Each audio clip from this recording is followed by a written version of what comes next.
রামনবমীর মিছিলে বিজেপি প্রার্থী কবির শঙ্করকে বাধা, অথচ তৃণমূলের শ্রমিক সংগঠনের নেতা অস্ত্র হাতে মিছিল কিভাবে করলেন সেই প্রশ্ন কিন্তু আজকে তুললেন শ্রীরামপুর লোকসভা কেন্দ্রের বিজেপি প্রার্থী কবির শঙ্কর বসু। যেমনটা তার অভিযোগ, আজকে রিসরায় তার রামনবমীর মিছিলে অংশগ্রহণের কথা এবং সেই মোতাবেক তিনি যাচ্ছিলেন এবং যেমনটা তার অভিযোগ, পুলিশ কিন্তু তাকে আটকে দেয়। অর্থাৎ রামনবমীর যে মিছিল, সেই মিছিলে তাকে যেতে দেওয়া হয় না এবং যে পুষ্প অর্পণের যে তার ইচ্ছা ছিল সেটাও কিন্তু করতে দেওয়া হয়নি।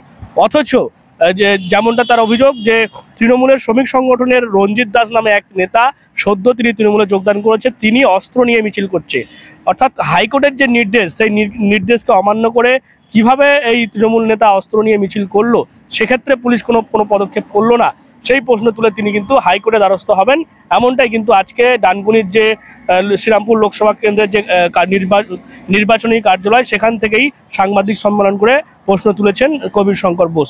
কি বলছেন তিনি সাংবাদিক সম্মেলনে, চলুন একবার শুনে নিয়ে যাক। আজ একটি অত্যন্ত আনন্দের দিন।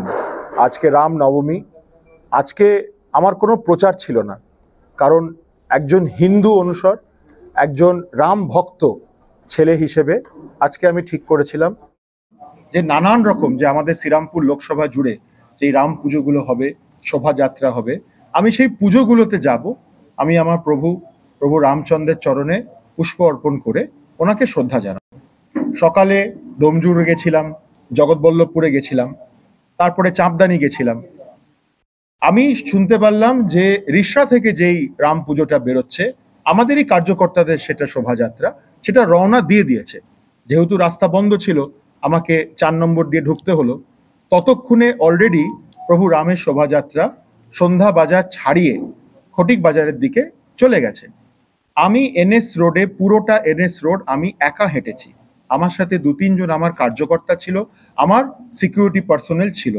আপনারা ড্রোন ফুটেজ মিলিয়ে নিন, আপনারা সিসিটিভি ক্যামেরা মিলিয়ে নিন, আমি ওখানে একা হেঁটেছি এনএস রোডে। সমর্থক আছে, বিজেপির সমর্থক আছে, তারা হাত করেছে, আমি হাত করেছি, হাত মিলিয়েছি, একা হেঁটে গেছি। সন্ধ্যা বাজার ক্রস করার পরে আমাকে হঠাৎ ওখানে পুলিশ আটকে দেয়। আমি দেখতে পাচ্ছি যে আমাদের কার্যকর্তার যে শোভাযাত্রাটা, সেটা অনেকটা এগিয়ে গেছে। আমাদের শোভাযাত্রাটা অনেকটা এগিয়ে গেছে, কিন্তু রিসরার ওসি ওখানে প্রেজেন্ট ছিলেন। রিসরার ওসি পুলিশ বাহিনী নিয়ে আমাকে ওখানে আটকে দিলেন। আমাকে বললেন, হাইকোর্ট অর্ডার অনুসার এখানে কোনো পলিটিক্যাল ব্যক্তি যেতে পারবে না। আমি ওসি সাহেবের কাছে একটাই নিবেদন করলাম যে আমাকে হাইকোর্ট অর্ডারটা দেখানো হোক। আমি একজন আইনজীবী, আমি কোনো মতেই হাইকোর্টের অর্ডার উল্লঙ্ঘন করব না। আমি 20 মিনিট ওখানে দাঁড়িয়ে আছি, শোভাযাত্রা এগিয়ে যাচ্ছে, প্রভু রামচন্দ্রের যেটা মূর্তি হয়েছে, ছবি হয়েছে, সেগুলো এগিয়ে যাচ্ছে, আমাকে পুলিশ ওখানে আটকে রেখেছে অন্তত 1 কিলোমিটার দূরে। অনেকক্ষণ পরে একটি অর্ডার এলো। অর্ডারটা আমাকে এটা দেখালো, প্যারাগ্রাফ 5-এ লেখা আছে, The police authorities are at liberty to restrict the number of participants so that the procession is taken out with religious flavor without any political affiliation. আমি জানতে চাই প্রশাসনের কাছে, এখানে কোথায় বলা আছে যে কোনো রাজনৈতিক ব্যক্তি হোক কিংবা আমি একজন ভক্ত, একজন হিন্দু, একজন সনাতনী, আমি আমার প্রভুর চরণে পুষ্প অর্পণ করতে পারবো না। আমি বারবার প্রশাসনকে বলছি, শোভাযাত্রা অনেকটা আগে চলে গেছে, আমি সেখানে হাঁটতে যাচ্ছি না, আমি যাব, আমি ফুল দিয়ে আমি বেরিয়ে আসব, তাও আমাকে যেতে দেওয়া হয়নি। আমি ওখানে দাঁড়িয়ে কমিশনার অফ পুলিশকে ফোন করি। কমিশনার অফ পুলিশ আমাকে বলে আপনি যেতে পারেন, কিন্তু উনি আমাকে অ্যাডভাইস করেন যে গাড়ি নিয়ে ওখান থেকে যেতে। ইতিমধ্যে শোভাযাত্রা এটা ছিল অনেকটা স্নানপিড়ি ময়দানের, জগন্নাথ যেটা ময়দান, সে তার দিকে এগিয়ে যায়। আমি তাই জন্য ওখান থেকে গাড়ি নিয়ে আমি রওনা দিয়ে দিই। দেখুন, হাইকোর্টের অর্ডারে এটা কোথাও লেখা নেই। হাইকোর্ট বলেছে কেন্দ্রীয় বাহিনী রিকুইজিশন করা হোক, কারণ পুলিশ হয়তো ল অ্যান্ড অর্ডার সামলাতে পারবে না। কেন্দ্রীয় বাহিনী রিকুইজিশন করেছে কি রাজ্য সরকার সেটা আমার জানা নেই, কিন্তু আমি ওখানে কেন্দ্রীয় বাহিনী দেখতে পাইনি। 1, 2, আমার ফান্ডামেন্টাল রাইট, আমি যে ঠাকুরকে পুজো করতে চাই, যে ধর্ম পালন করতে চাই, এটা সংবিধানে আমার অধিকার আছে। আমি যে কোনো জায়গায় যেতে পারি। আজকে এত একটা পবিত্র দিনে আমাকে কেন আটকানো হলো যে আমি আমার প্রভুর চরণে পুষ্প দিয়ে তাকে পুজো করতে চাই। আমি পুলিশের এই ভূমিকা আজকে পুলিশ পালন করলো, আমি এটা তীব্র নিন্দা করি। পুলিশকে এইভাবে আমাকে আটকানো উচিত হয়নি। আমি এর এগেনস্টে কলকাতা হাইকোর্টে পুলিশ প্রশাসন এবং স্পেশালি রিষড়ার যিনি ওসি আছে, যিনি দাঁড়িয়ে আমাকে ওখানে আটক করেছেন, যিনি আমাকে এগোতে দেননি, আমি বারবার ওনাকে বলছি কোথায় লেখা আছে যে একজন ব্যক্তি যেতে পারবে না।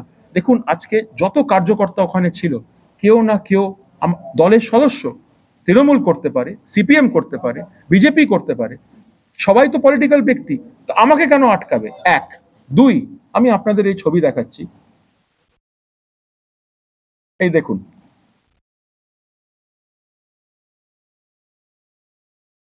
এই হলো আজকের একটা শোভাযাত্রা। তৃণমূল কংগ্রেসের ট্রেড ইউনিয়নের নেতা এবং সদ্য তৃণমূল কংগ্রেসে জয়েন করেছে একদিন ব্যক্তি। হাইকোর্টের অর্ডারে পরিষ্কার লেখা আছে অস্ত্র নিয়ে র্যালি করা যাবে না। পুলিশ প্রশাসন কিভাবে এটা অ্যালাউ করলো? দেখুন হাতে কি তরোয়াল। রিষড়া শ্রীরামপুরেই হয়েছে, শ্রীরামপুরের দিকে হয়েছে, এই ছবিটা আমার কাছে এসছে। পুলিশ প্রশাসন কিভাবে এটা অ্যালাউ করলো? আর হাতে পরিষ্কার দেখুন আপনারা তরোয়াল। এবং আমি রঞ্জিত দাস এবং আমি সিম্পলি আমার প্রভুর চরণে পুষ্প অর্চন করতে চাইছিলাম, আমাকে করতে দেওয়া হয়নি। এই হলো প্রশাসনের চিত্র। আমি এই পুরো বিষয়টা হাইকোর্টের সামনে আগামী 2-3 দিনের ভেতরে কন্টেম্পট পিটিশনের মাধ্যমে তুলে ধরবো, আপনাদের মাধ্যমে এটা জানানো। Do you want to say that the police was politically biased? 100%. The role that the police authorities and the police administration played today was totally biased. There was no ground for them to stop me when I was making it very clear, you are at liberty to send your police officials with me. I will go, I will offer flowers at the feet of my Lord and I will leave. I had no intention to participate in any rally. I have not been doing that from the entire day. I was in Domjur Vidhan Sabha, I was in Jagatballapur Vidhan Sabha, I was in Chapdani Vidhan Sabha. Can the police administration show me one example where I have participated in a rally? No. I have offered my devotion to my Lord and I have left. What the police have done today, they have breached my fundamental rights and I shall go to court with this. आज की rally में सीमित मात्रा में जो राम भक्त शामिल थे, तो कहीं न कहीं ऐसा लगता है कि रिषड़ा में या बंगाल में राम भक्तों को रोकने की कोशिश की जा रही है। आज तो मैं तो एक भक्त हूँ, मैं एक हिंदू हूँ, मैं मेरा प्रभु का भक्त हूँ, मैं राम भक्त हूँ, मैं गर्व के साथ कहता हूँ मैं भक्त हूँ राम का। लेकिन आज मुझे पुष्प अर्चन करने नहीं दिया पुलिस। क्यों मुझे रोका गया? मैं बार बार बोल रहा हूं पुलिस को कि आप अपना ऑफिसर मुझे दीजिए, मुझे आगे जाने दीजिए, मैं पुष्प दे के आ जाऊंगा। जब मैं सीपी साहब को फोन किया, सीपी साहब बोल रहे नहीं आप जरूर जाइए, लेकिन तब तक इतना दूर चला गया था रैली। जो मकसद था मेरा, वो रैली तो चला गया जगन्नाथ स्थानपिरी माठ, मुझे गाड़ी करके जाना पड़ा। तब तक रैली 2-3 किलोमीटर आगे चला गया। मुझे कोई ऑर्डर नहीं दिखाया गया, मैं 20 मिनट आधा घंटा वहां वेट करता रहा, मुझे रोका गया। গতকাল পল্টাঘাটে তৃণমূলের যিনি প্রার্থী উনি যাচ্ছিলেন, সেখানে কিছু সাধারণ জনতা রাম নবমী আসছে, গতকাল তাদের ভেতরে আনন্দে তারা রাম নাম করছিল। কল্যাণবাবু শুনে গাড়ি থেকে নেমে যায়, ওনার সাথে নামেন ওয়েস্ট বেঙ্গলের পুলিশের একজন অধিকারী, ওনার নাম ডল, উনি ওনার পার্সোনাল বডিগার্ড, কিন্তু উনি সিভিল ড্রেসে ছিলেন। উনি সিভিল ড্রেসে নেমে সেই যারা ওখানে ছিল তাদের হেনস্থা করেন, তাদের সাইড করেন, ধাক্কাধুক্কি করেন। আমি ইলেকশন কমিশন এবং কমিশনার অফ পুলিশকে কমপ্লেন করেছি যে কিভাবে অ্যালাউ হচ্ছে এটা বিধানসভা ভোটে অ্যালাউ হয়েছিল, কিভাবে অ্যালাউ হচ্ছে? ইমিডিয়েটলি সেই দল বলে যিনি ব্যক্তি আছেন যাঞ্চ করা যাক যে উনি সিভিল ড্রেসে উনি কিভাবে এই কাজগুলো করছেন। এটা totally illegal, violation of model code of conduct.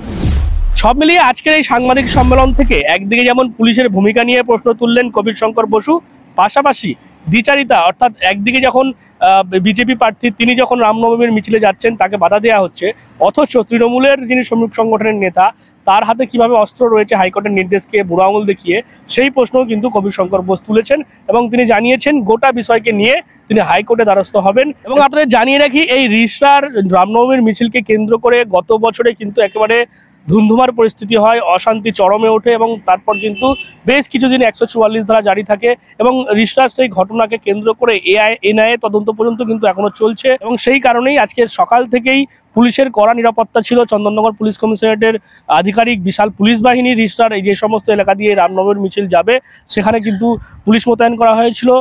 এবং এমনটা আমরা দেখতে পাচ্ছি যে ছবি, সেখানে সেন্ট্রাল ফোর্স অর্থাৎ কেন্দ্রীয় বাহিনী তাদেরকেও কিন্তু মোতায়েন করা হয়েছিল মিছিলের আগে এবং পিছনে, যাতে কোনো রকমভাবে গত বছরের যে স্মৃতি সেটা যাতে ফিরে না আসে, অর্থাৎ অশান্তি যাতে কোনোভাবে না হয় সেই জায়গায় কিন্তু পুলিশ প্রশাসন যথেষ্ট তারা তৎপরতা দেখিয়েছে। এবং এরই মধ্য দিয়ে আজকে যে ঘটনা, যেমনটা অভিযোগ করছেন বিজেপি প্রার্থী কবীর শঙ্কর বোস, তাকে কিন্তু বাধা দেওয়া হয়েছে, অথচ তৃণমূলের যিনি প্রার্থী রয়েছেন তিনি একেবারে অস্ত্র নিয়ে কিন্তু মিছিলে অংশগ্রহণ করেছেন। সেক্ষেত্রে তার বিরুদ্ধে কেন কোনো ব্যবস্থা নেওয়া হয়নি সেই প্রশ্ন তুলেই তিনি হাইকোর্টে দ্বারস্থ হবে বলে হুঁশিয়ারি দিয়েছেন ডানকুনির এই নির্বাচনী কার্যালয় যে অফিস, সেখান থেকে সাংবাদিক সম্মেলন করে। আপনারা কি বলবেন এই বিষয় নিয়ে অবশ্যই কমেন্ট করুন কমেন্ট বক্সে। এরকম আরও খবর পেতে নজর রাখবেন ডিএনএন বাংলায়। ডিএনএন বাংলা সবার মনে সবার ফোনে।